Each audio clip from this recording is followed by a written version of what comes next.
So you're telling me that you've spent hours recording, editing, color grading, and exporting your footage in pristine 4K quality. On your computer, the footage looks like a Hollywood blockbuster. Sharp, vibrant, and flawless. But then you upload it. You check your post from your phone and suddenly your cinematic masterpiece looks like it was shot in 1969. The colors are washed out, the shadows are blocky, and the fine detail has completely vanished. It almost feels personal. It feels like the platform is specifically targeting and attacking you. But the internet isn't there to get you. It is simply trying to survive.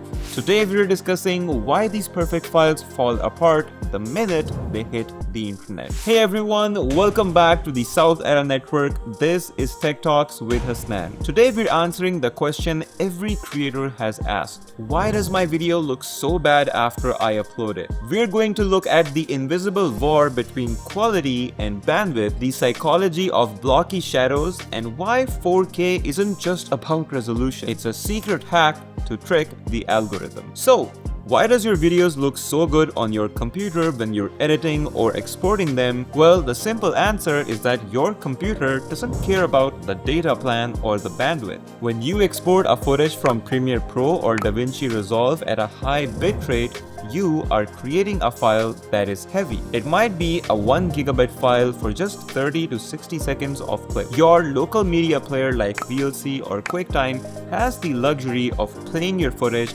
using your processor's full power and displaying exactly what you made or rendered from your editing software. But that's not the case with the internet. You see, internet has limited space. So if YouTube or Instagram tried to serve your raw video with such high bitrates to billions of people simultaneously, the global internet would literally melt. To prevent a digital traffic jam, platforms have to perform re-encoding. The minute you hit that upload button, the platform takes your file and essentially rewrites it. They don't care about your artistic vision, they simply care about efficiency. They want the smallest possible file size that still most likely looks like your video. Compression is a game of lies. To make a file smaller, the platform uses compression. Think of compression not as shrinking the video, but as summarizing it. Imagine I ask you to describe a photo of a clear blue sky. Now, you could describe the exact color of all 2 million pixels individually. That is the uncompressed file. Or you could simply say, well, one half of the sky was blue and the other half was a bit white. And that is compression. Video compression uses a trick called interframe prediction. The computer looks at frame 1 and frame 2. If the background hasn't changed, it doesn't save the background again. It just saves a note that says, keep the background from frame 1 and only move the person's mouth. This works great for talking head videos. But when you have a lot of motion like confetti, falling rain, or fast moving car, the summary becomes too complex. The computer panics, tries to simplify too much, and that is when you see artifacts. Moving on to resolution. Most people think that resolution is the most important setting.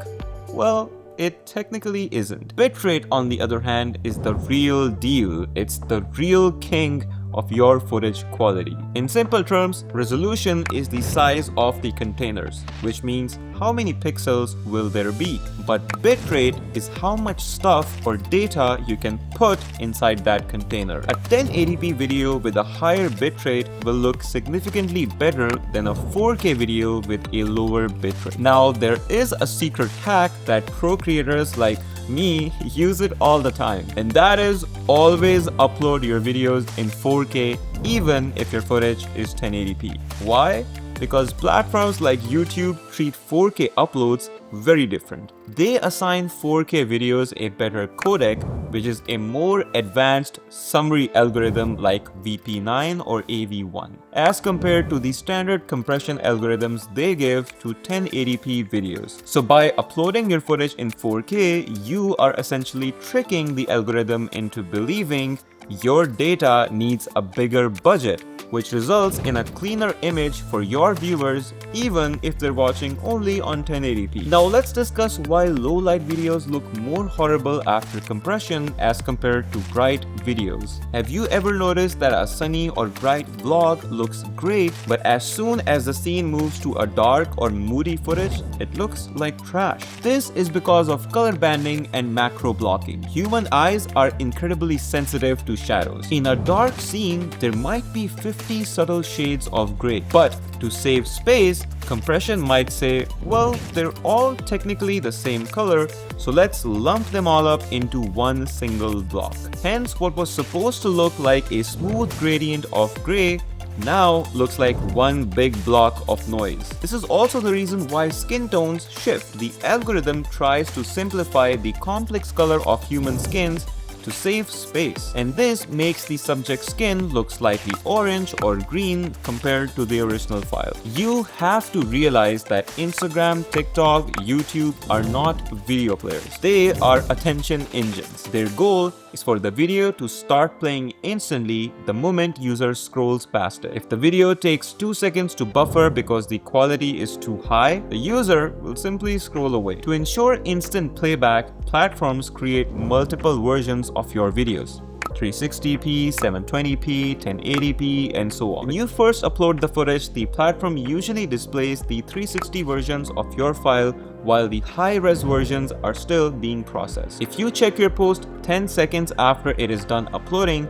it will look terrible. You have to give the digital chefs in the server room time to cook the high-quality versions of your video. And so if you check up on your footage after, let's say, a couple of minutes, then you'll start to see multiple versions of your files like 720, 1080, even all the way up to 4K. That is because the server has already completed processing your footage, and now it has all the different versions and resolutions of your files ready to be watched. So how do you keep your videos from looking like they were dragged through the mud? Rule number 1 is export with a higher bitrate and in a higher resolution. Particularly, export in a bitrate higher than the platform suggests. For example, YouTube may suggest you to upload the video with 15 Mbps.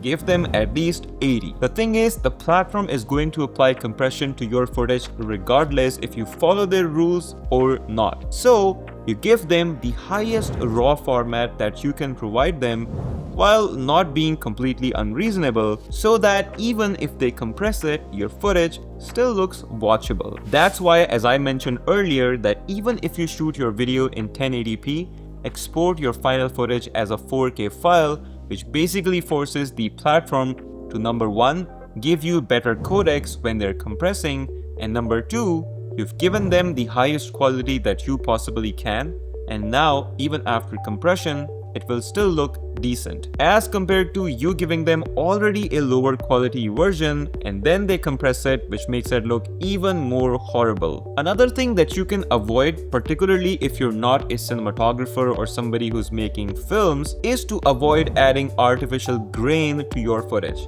I know it makes your footage look really nostalgic and really cinematic, but that is a nightmare for compression. Every single grain that is moving on the screen is a pixel that the compression needs to consider as a motion. So if you use too much motion grain, the whole video will turn into a blocky mess. I will also recommend you to wait for the processing of your videos to finish completely before sharing it with your viewers or whoever you want to share it with. At least wait a couple of minutes, maybe 10, 15, 20, 30, for all the HD and 4K versions to finish processing completely. So if you're ever hit by Facebook, YouTube, or Instagram's compression techniques, follow the guides that I've just provided you, and hopefully that will create an impact to your content. If you love the content, hit that subscribe button and also press that bell icon so you get to watch our new upcoming videos ASAP. As always, thank you so much for watching the video, and I will see you in the next one.